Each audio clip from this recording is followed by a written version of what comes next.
For our first Tuesday talk, I wanted to make sure I got your attention. So I'm going to talk about the most important thing you could ever do. Are you listening? Are you paying attention? Because this is something that I've been working on lately. It's not something I'm perfect at, so I don't want you to think that perfection is the goal, but it is so important that hopefully once you get started, it's going to become a regular thing, and it will be perfect because it involves you and it involves Jesus. What I'm talking about is that time that you spend with Jesus every single day.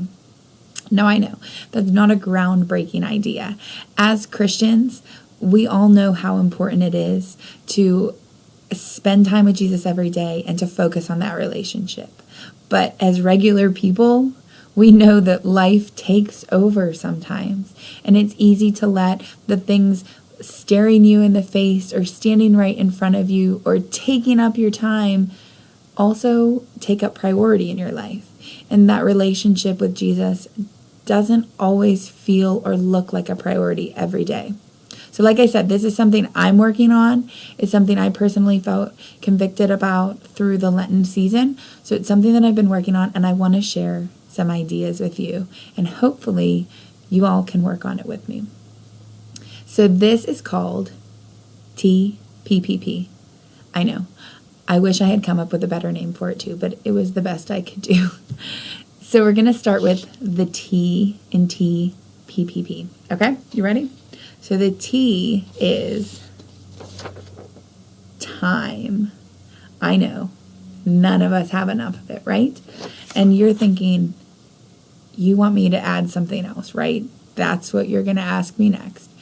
Yes, I am asking you to pick a time out of your day every day. Best case scenario is it's the same time every single day because it helps us to remember it and to make it a commitment. So pick a time and put it into your schedule. Just schedule it in, whether you use your Google Calendar or you use a paper calendar or you just write things down in your refrigerator. Whatever you do, pick a time. It can be any time. If you're one of those crazy morning people, have it be 5 a.m. or have it be your lunch hour. Or let's say you sit in a carpool line for 45 minutes every day. Have that be your time.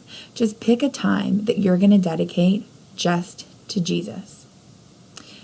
Now with a time, you also need a place. Yes, you need a specific place. Again, try to make it the same place. It could be a super comfy chair cuddled up under a blanket in front of a fireplace. Or it could be a little porch swing that you have out on your front porch. Or it could be your car when you're waiting in that carpool line. Whatever it is, just let it be a place that limits your distractions and lets you focus on Jesus. Now, time and place are so important because think if your friend called you and said, hey, let's go to lunch. And you said, sure, bye. Would either of you make it to lunch together? Probably not, because you didn't set a time or a place. Well, it's the same way with our relationship with Jesus. If we just say, oh yeah, I'll get to that. I'll pray later. I'll read later. We all know how that goes. But if you set a time and a place that you can honor daily and you say, God, this is it. I'm all yours. What a difference that would make in your relationship. Because we all know God is around us all the time. So this is more for us than for him, if we're being fair. But it shows that we are setting him as the priority, not all the other things we have going on in our day-to-day lives. So that's our T, and that's our P. So now we have another P. We have a plan, because nothing happens without a plan, right? Even if you're not a planner, this doesn't have to be a super set, rigid plan, but it's good to come in and be prepared. So when you have come into your special time and place that you've set aside with Jesus, pray. Start off your plan with prayer. It could be a number of prayers, just a conversation. We always tell the kids, you don't have to say anything special. You don't have to say anything fancy. Just talk to him like he's your friend, because that's what he is. He's your best friend. So start off with prayer. Thank him for the blessings in your life. Talk to him about what's on your heart and your mind, what's making you anxious at the moment, or what you're worried about coming up, or pray for your children or your parents, whoever. Pray for me. I'd love it if you prayed for me, and I will pray for you. But start it off with prayer. And next, I would suggest reading something. You could start with the Bible. That would be a good starting point.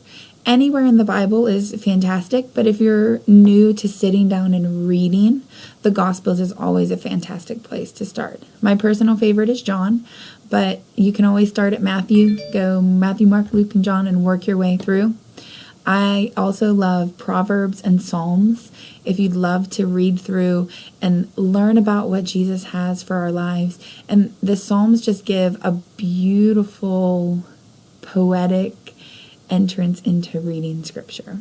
So read something or find a book. I often read a different book kind of each month, something that helps me connect with what I have in mind for the children on Sundays, or for my own children, or just growing in my own faith. So I typically have a book that I also read, and I have a prayer journal.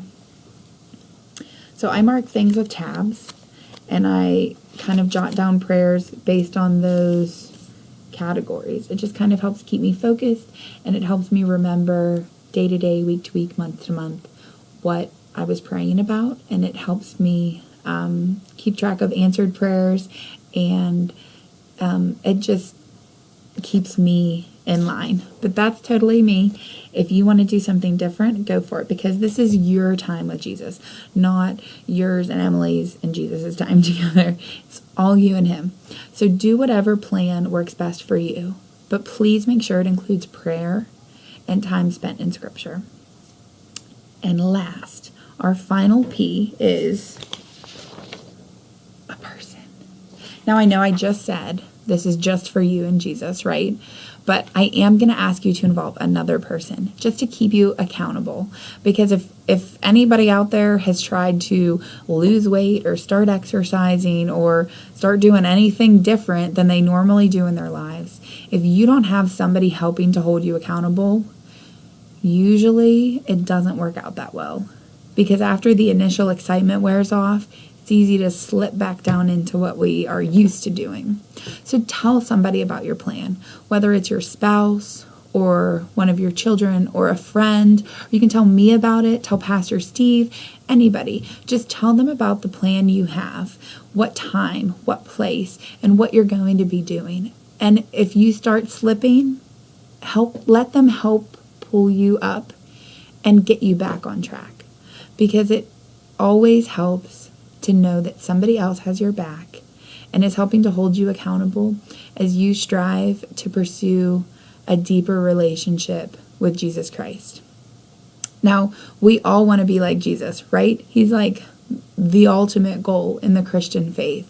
And we know that Jesus got up early and spent time with his Father. And we know that we don't want to conform to the patterns of this world, but we want to be transformed by the renewing of our minds daily. So let's hold each other accountable.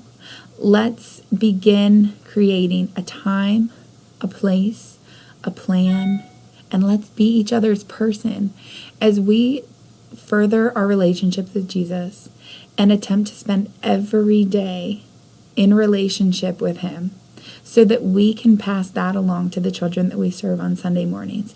And we can let them know that even in the midst of all the craziness of life, he's the most important piece to our puzzles. And he can be the most important piece to their puzzles too. So join with me and let's get closer to Jesus every day.